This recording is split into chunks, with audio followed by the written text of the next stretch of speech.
Hi, everyone. It is May 4th, 2021. I will make the corny reference, but we'll save you the joke for any kind of like Star Wars reference or anything and move on from that. But welcome to the monthly infrastructure team group conversation. Good to have you here and to start with some of the questions. Slides are in the agenda there. And Anoop, we'll go ahead and start with you.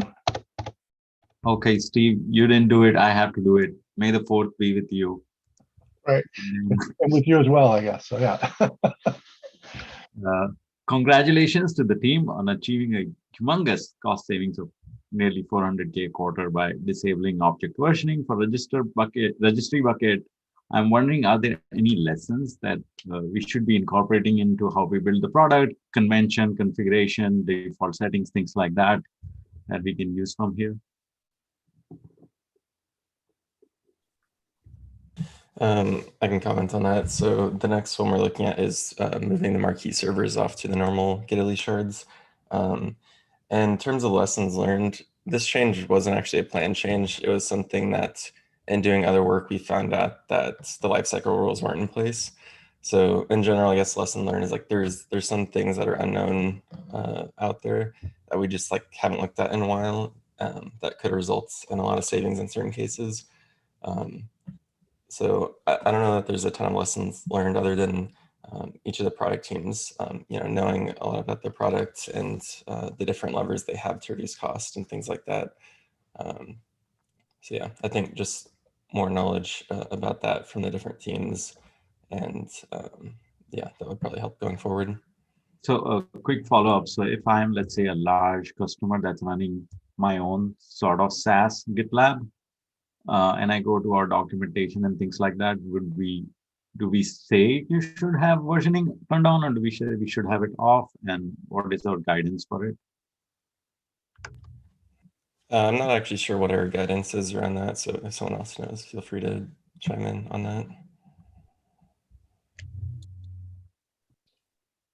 Yeah, I don't know that there's been any evaluation of that. That's probably a good thing to check as far as like what we have in docs. Of course, that this is the underlying storage, and so based on where a customer has their self-managed implementation, like the configuration of any kind of like object versioning or whatever is going to differ from provider to provider, or in the case of real on-prem, like whatever their storage solution is there. So it's really going to differ from one implementation to another.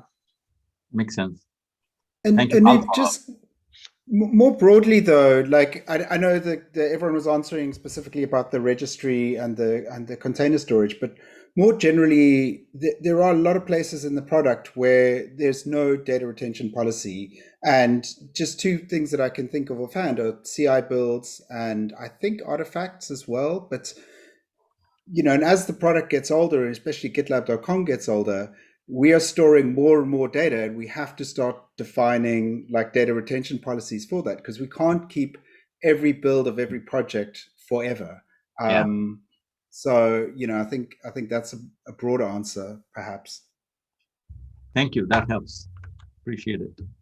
Yeah, and maybe on the broader theme, I think the other thing that I would note as far as like lessons learned or things to come out of this is that the increased visibility that over I think the past 6 to 8 months or so that we've brought to the cost of different parts of the product, and part of that is through the Infrafin work and the effort that Davis has done with various teams and everything, that like as the awareness to that cost comes to each one of the teams, it allows people to to question like why is that costing so much, like per unit cost or whatever, and to be able to dig in and discover those things.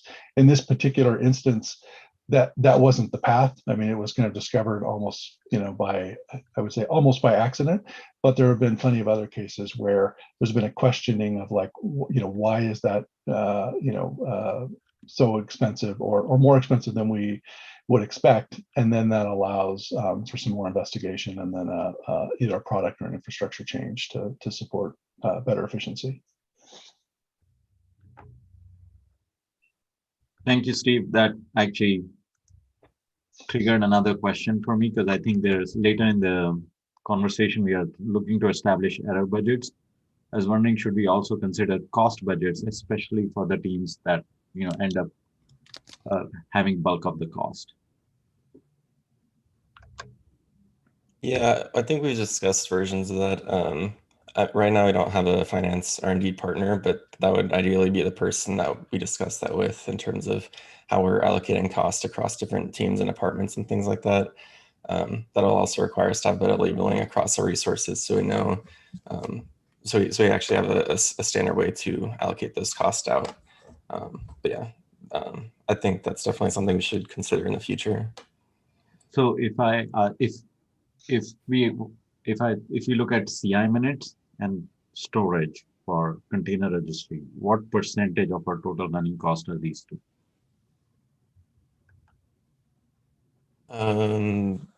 Off the top of my head, it's probably over 30%. I don't know the exact number off the top of my head, but yeah, it's a large portion.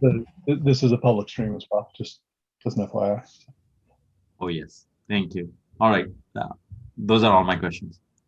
Yeah, and I think to add on Anoop to that I just as we do with the high level KPI metrics in infrastructure for some of the spend across free and trial and the costs per MAU and everything. I think the iterations going forward would be not so much. I don't think we'd want to focus so much on budgets, but basically like unit kind of cost efficiency. Yeah. PIs that could be shared, by product development and infrastructure, so that over time we're improving the unit cost of these things and continuing to scale with that. And yeah, that's it. So, thank you for that question.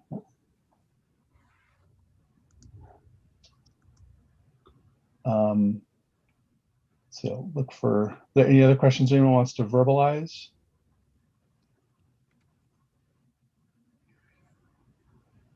I will note, Anoop, you mentioned air budgets. One of the items on slide 10 is the scalability team is working with along with product and with the stage groups to introduce air budgets to the stage groups. There is an AMA scheduled for later this week. So as you're looking at your calendar and everything, like that AMA will be interesting, or if you want to follow up with the recording for that.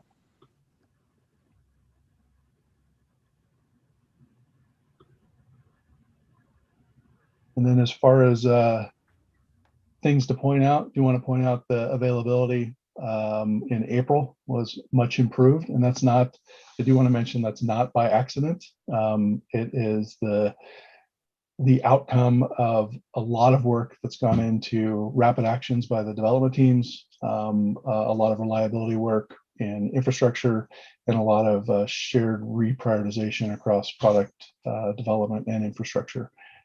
So the number's much better. We want to keep it up there.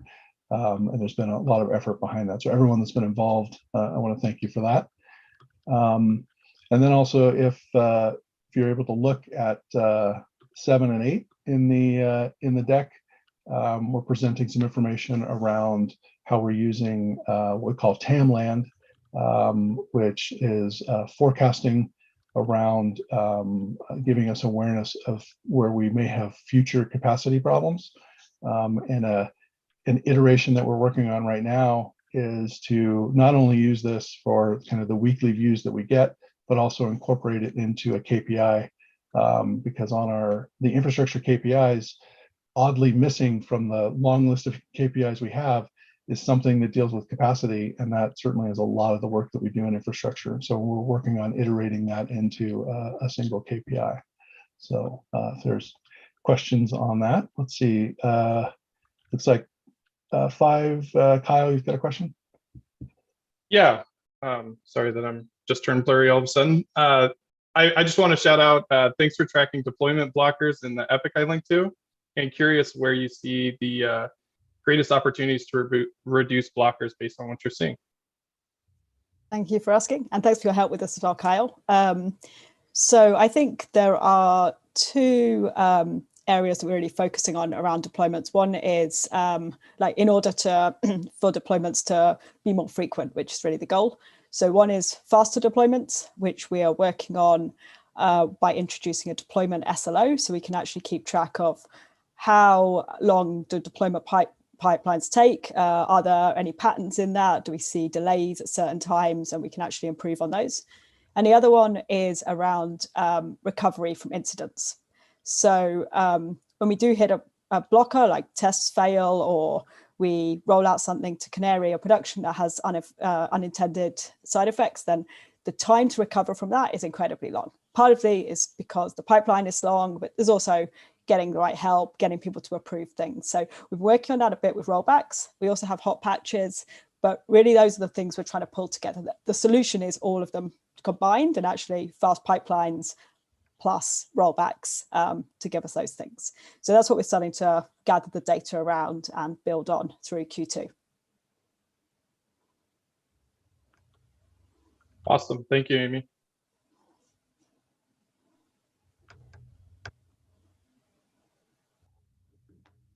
All right, thank you for that question, Kyle. Any other questions anyone would like to verbalize? I think I want to verbalize something that we should say. This reliability piece that went down and how the team came together across dev and infra and security. This is incredibly an amazing demonstration of GitLab's collaboration. This was really hard. And I don't know if we have said this, but I personally feel very lucky to be part of such an amazing set of team who comes together and responds so amazingly well for these crises. Of course, we want to make sure that we reduce these crises from coming again and again, and that's where we're going to spend a lot of time. So I'm looking forward to that work as well. Well, thank you for that, Anup. And I mean, I've had a similar feeling as far as the effort that has gone into this. I think I do want to point out if people are unfamiliar with kind of like some of the changes that have gone into some of the product theme for this year of SaaS first, there really has been a significant change in like planning going forward of implementing features with the intent of them going into SaaS first and being ready to take on the scale of SaaS, which of course then does benefit our self-managed customers as well when they get the the release after features have been on SaaS. So appreciate everyone's effort with that.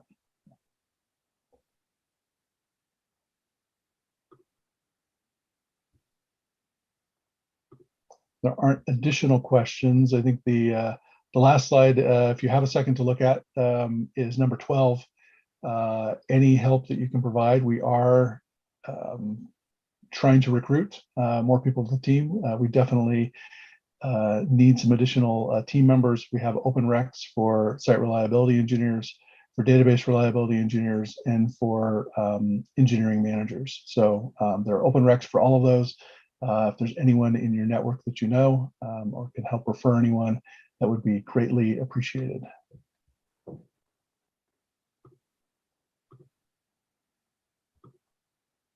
Right.